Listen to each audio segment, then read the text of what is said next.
عاجل بيان هام عن شركة النفط اليمنية. تفاصيل الخبر. فضل الله وعونه، تم الانتهاء من أعمال الصيانة الشاملة لإعادة تأهيل منصات التعبئة بميناء راس عيسى النفطي، والتي كانت قد تعرضت لأضرار جسيمة نتيجة القصف الجوي المتكرر من قبل طيران العدو الأمريكي.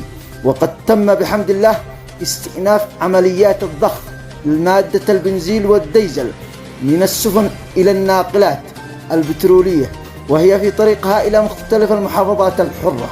وشركة النفط اليمنية تطمئن الشعب اليمني الصامد بأن المواد البترولية كافية لفترة كبيرة، وسيتم تزويد كافة المحطات خلال مدة أقصاها 24 ساعة. وبعدها تؤكد الشركة على حرصها المستمر بضمان تحقيق الاستقرار التمويني وتلبية احتياجات المواطنين في مختلف الظروف، وتثمن مستوى الوعي والتعاون الذي أبداه المواطنين خلال الفترة القليلة الماضية، وتتقدم لهم بجزيل الشكر والعرفان، سائلين من الله عز وجل التوفيق والسداد. صادر عن شركة النفط اليمنية صنعاء الموافق 8 مايو 2025.